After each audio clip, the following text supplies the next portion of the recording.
నమస్తే welcome to our channel.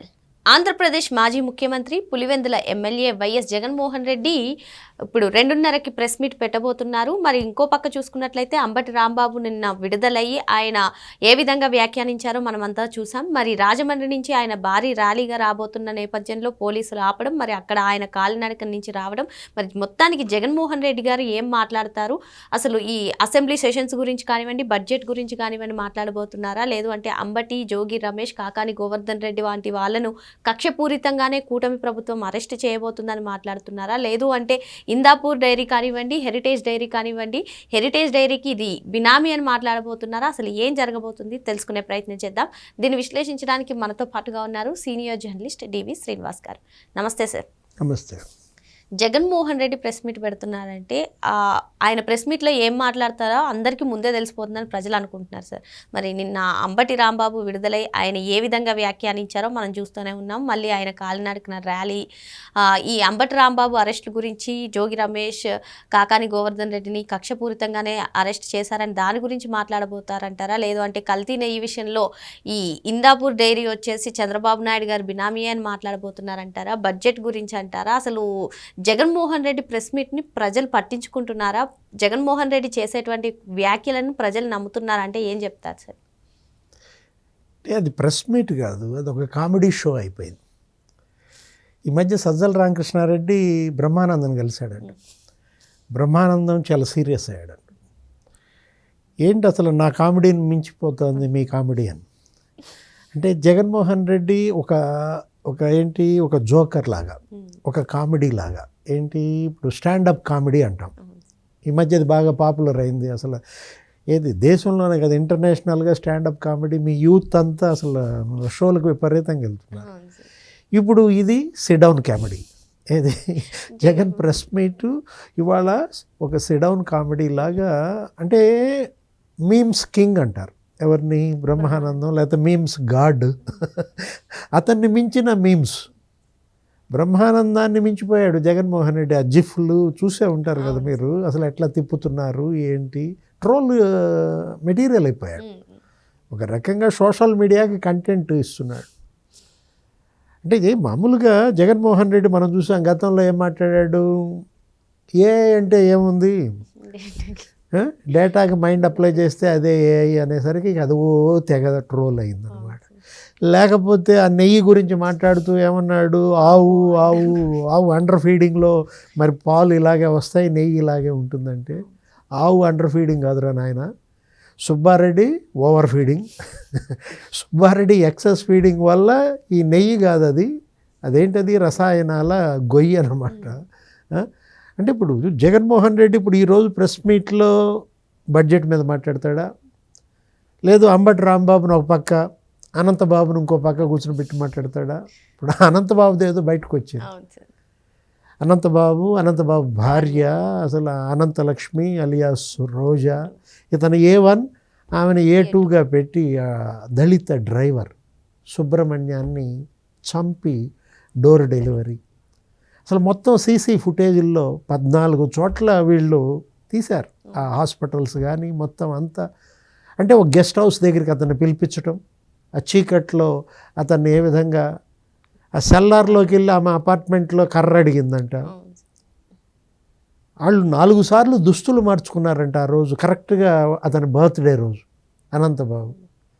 Jaganmohan Reddy ఏమంటాడు, అనంతబాబు చేసిన తప్పేంటి అంటాడు, మొన్న అంబటి రాంబాబు చేసిన తప్పేంటి అన్నాడు, జోగి రమేష్ చేసిన తప్పేంటి అన్నాడు, పిన్నెల్లి రామకృష్ణారెడ్డి చేసిన తప్పేంటి అన్నాడు, తెనాల్లో గంజాయి బ్యాచ్ ఏం తప్పు చేసింది, వాళ్ళని ఎందుకు కొట్టారు రోడ్డు మీద, చంద్రబాబు నిన్ను కొట్టకూడదా అంటాడు. అంటే జగన్మోహన్ రెడ్డి అది ఫ్రస్ట్రేషన్ అనాలా, అతని ఫ్రస్ట్రేషన్ ఏమో కానీ జనానికి మాత్రం బాగా కామెడీ అయిపోయింది. అంటే ఇప్పుడు ఈయన పెట్టేటువంటి ప్రెస్ మీట్ల మీద కూడా ఒక అవగాహనకు వచ్చేసారు సార్ చాలామంది. అదేముంది రికార్డెడ్ ప్రెస్ మీట్లే కదా, ఏదైనా లైవ్ ఇచ్చినట్టు ఎందుకు చెప్తారో అని కూడా కొందరు అంటున్నారు. ఎలా చూడాలంటారు అసలు? అంటే రికార్డెడ్ ప్రెస్ మీట్లో కూడా ప్రెస్ మీట్ అన్నట్టుగా అసలు నమ్మిస్తాడు. మామూలుగా ఇవ్వడు అనమాట, బిల్డప్ కూడా. ఎవరో ఒకళ్ళు ఏదో క్వశ్చన్ అడిగినట్టుగా ఒక జర్నలిస్టుతో ఏంటంటే కౌన్సిల్ కార్యకలాపాలు స్తంభింపజేస్తున్నారు బొత్స సత్యనారాయణ గారు, నిన్న 14 నిమిషాలు కూడా జరగలేదు, ఇందాపూర్కి హెరిటేజ్కి ఏంటి సంబంధం, హెరిటేజ్ వాళ్ళు నోటీసులు కూడా ఇచ్చారంట. ఇప్పుడు ఇందాపూర్ 21 ఏళ్ల క్రితం పెట్టిన డైరీ, పూణే మహారాష్ట్ర. ఇప్పుడు వాళ్ళే చెప్పారు హెరిటేజ్. బొత్స సత్యనారాయణ ఏమంటాడు, ఇది చీకటి ఒప్పందం అంటాడు. అది చీకటి ఒప్పందం అయితే వాళ్ళ ప్రోడక్ట్ మీద ఎందుకు రాసుకుంటారు?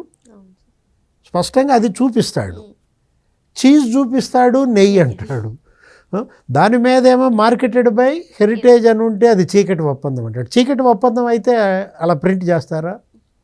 చీకటి ఒప్పందం అయితే వెబ్సైట్లో పేరు రాస్తారా? ఇప్పుడు ఇందాపూర్ దగ్గర మేము కొంటున్నాం, కానీ మా దగ్గర ఇందాపూరు కొనడం లేదని కదా ఇప్పుడు ఈ నోటీసులు పంపింది. క్షమాపణ చెప్పకపోతే 100 కోట్లు చేస్తారా? ఇప్పటికే లోకేష్ వేసాడు ఒక పరువు నష్టం కేసు, 100 కోట్లు వేసినట్టున్నాడు. దానిలో లాక్కోలేక పీక్కోలేక చస్తున్నారు. అంటే ఇప్పుడు ఒకటి, జగన్మోహన్ రెడ్డి ఈరోజు ప్రెస్ మీట్లో ఇక అదే పాడిందే పాడరా, పాచిపల్ల దాసుడా అనకూడదు, ఏమనాలా, జగన్ అనాలా? అంటే ఇప్పుడు అరిగిపోయిన గ్రామ్ఫోన్ రికార్డ్ అదే సూపర్ 6, సూపర్ 7. ఇప్పుడు ఈ బడ్జెట్లో ఏం పెట్టారు అంటాడు. ఇప్పుడు అన్నదాత సుఖీభవ ఎంత పెట్టారు? 6,700 కోట్లు పెట్టారు.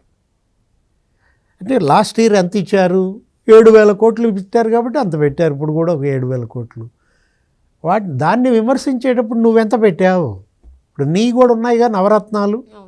ఇప్పుడు నువ్వేమన్నావు, రైతు భరోసా అన్నావు, వైఎస్ఆర్ పేరు పెట్టుకున్నావు దానికి. ఆ వైఎస్ఆర్ రైతు భరోసాకి నువ్వు ఎంత ఇచ్చావు? 4,000 కోట్ల.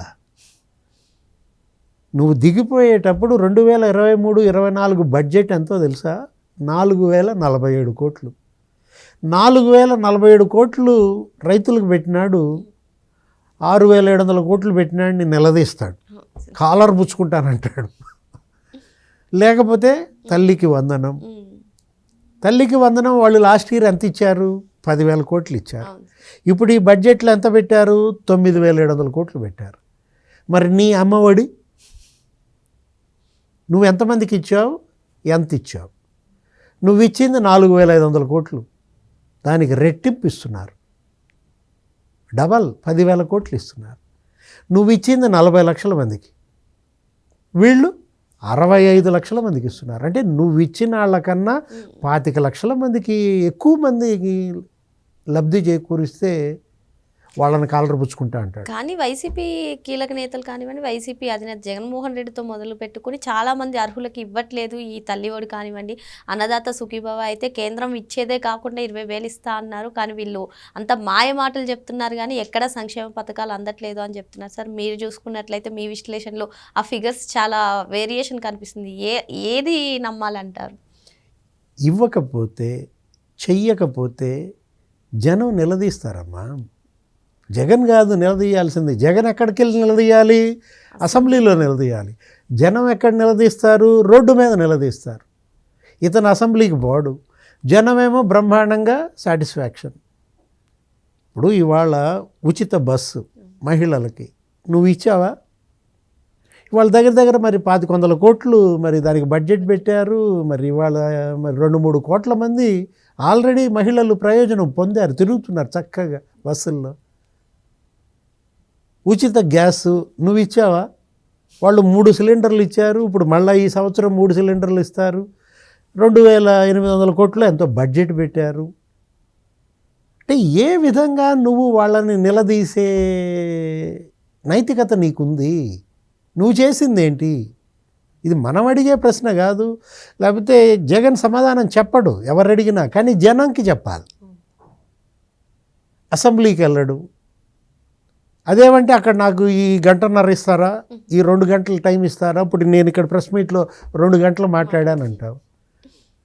నువ్వు సభకి వెళ్ళి లేచి నుంచుని మైక్ పట్టుకుంటే కదా ఆయన ఎంత సమయం ఇస్తాడనేది తెలిసేది.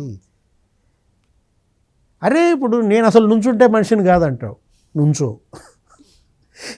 నేను నిలబడితే మనిషిని కాదంటావు కదా, మరి నిలబడకుండా మనిషిని కాదంటే అంటే జగన్మోహన్ రెడ్డి ఒక కమెడియన్గా మారాడు, ఒక బఫూన్గా ఇవాళ జనం నవ్వుల పాలవుతున్నాడు అంటుంది. అదే ఇప్పుడు ఇందాక మనం చెప్పాము ఏంటి, ఇప్పుడు బడ్జెట్ మీద విమర్శించాలన్నా అప్పుల గురించి మాట్లాడతాడు. ఇప్పుడు నిన్న కౌన్సిల్లో పయ్యావుల కేసు మరి 6.5 లక్షల కోట్లే అప్పు అన్నాడు. 1.5 లక్షల కోట్లు ఏంటి కాంట్రాక్టర్ల బకాయిలు అన్నాడు, ఆఫ్ బడ్జెట్ తెచ్చినాయి. అంటే మరి 6.5 లక్షల కోట్లే అప్పు అయితే 10 లక్షల కోట్లని ఎలా నా మీద బురద జల్లారు, నన్ను జనం దృష్టిలో దోషిని ఎలా చేశారంటాడు. ఇప్పుడు బడ్జెట్ అప్పులు వేరు, ఆఫ్ బడ్జెట్ అప్పులు వేరు. ముఖ్యమంత్రి చంద్రబాబు ఏమన్నాడు తెలుసా, అసలు ఇప్పటికీ 20 శాఖల్లో చేసిన అప్పు తెలియలేదంట. వాళ్ళు అసలు వివరాలు పంపలేదంట. వైట్ పేపర్ రిలీజ్ చేస్తూ అన్ని శాఖలను అడిగారు, మీ శాఖలో ఎంత నిధులు ఏ ఏ బ్యాంకుల నుంచి తెచ్చారు, ఎక్కడెక్కడ ఏంటంటే ఇప్పటికీ ఆ లెక్కల కొలికి రాలేదు. ఇప్పుడు అదంతా ఏంటి, budgetary loans, of budget loans. మరి కాంట్రాక్టర్లకి పెండింగ్ 2 లక్షల కోట్లు, ఏది చెల్లించాల్సినటువంటి పెండింగ్ బిల్లులు 2 లక్షల కోట్లు. మనం ధాన్యం రైతులదే ఉంది కదా, 1650 కోట్లు మేము కట్టామన్నాడు. లేకపోతే ఈ ఫీజు రీయింబర్స్మెంట్ 4000 కోట్లు నువ్వు పెండింగ్ పెట్టింది 4 క్వార్టర్లు.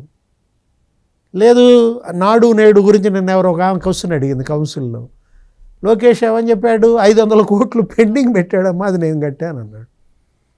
అంటే ఈ పెండింగ్ బిల్లులు ఎంప్లాయీస్కి ఎంత ఇవ్వాలి, 34,000 కోట్లు ఇవ్వాలి. ఎందుకు ఇరు అని అడుగుతాడు జగన్మోహన్ రెడ్డి.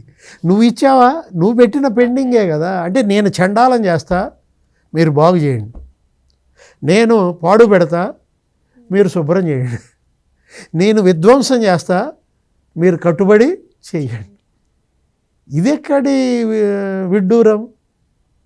ఇప్పుడు ఇవాళ మరి ఆయన జస్టిస్ బాగ్చి మాట్లాడారు, సుప్రీంకోర్టు జోయ్ మాల్యా బాగ్చి ఏమన్నారు, అక్కడ high court advocate Jaideep Gupta Krishna tribunal మీద ఏదో మాట్లాడుతూ కేంద్ర ప్రతిపాదన రాజ్యాంగ విరుద్ధం, ఆంధ్రప్రదేశ్ హక్కులకు భంగం అని ఆయన వాదనలు చేస్తూ అక్కడ కృష్ణా జలాలు లేకపోతే అక్కడ అమరావతి, జస్టిస్ గారు కూడా అక్కడే ఉన్నారు, ఏపీ హైకోర్టులో పనిచేశారు అని ఆ జోయ్ మాల్యా బాగ్చిని ఆయన అడిగితే గుర్తు చేస్తే జస్టిస్ బాగ్చి అన్నారంట ఏమని, నేను అక్కడ విల్లాల్లోనే ఉన్నాను, కృష్ణా ఒడ్డున అందంగా అక్కడ కృష్ణా నది అమరావతిలో 1 సంవత్సరం అక్కడ పనిచేశాను, అదృష్టవశాత్తు ఇప్పుడు అక్కడ హైకోర్టు పర్మనెంట్ భవనాలు, భారీ భవనాలు నిర్మాణం జరుగుతోంది అన్నాడు.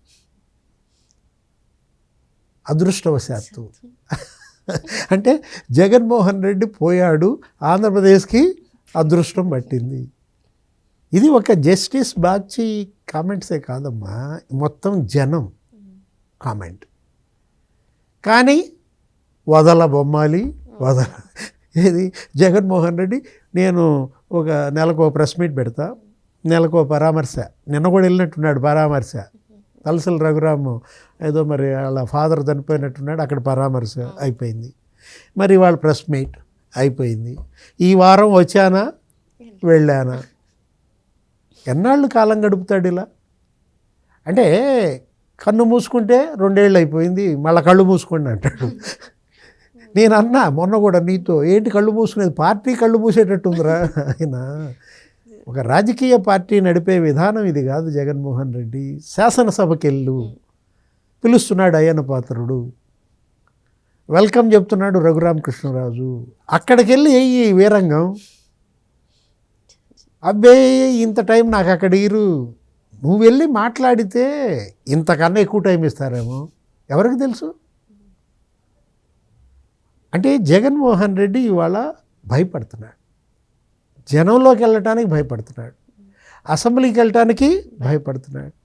అంటే ఇంకా నువ్వే భయపడితే ఇక అంబటి రాంబాబుకి ధైర్యం ఎవరు చెబుతారు, జోగి రమేష్కి ధైర్యం ఎవరు చెబుతారు? వాళ్ళేమో తగ్గేదేలే అంటారు. ఇప్పుడు ఇవాళ కూడా అంబటి రాంబాబు తగ్గేదేలే అంటున్నాడు, జగన్మోహన్ రెడ్డి పడుకుంటున్నాడు, ముడుచుకుని పడుకుంటున్నాడు. వెళ్ళిపోతాడా రేపు?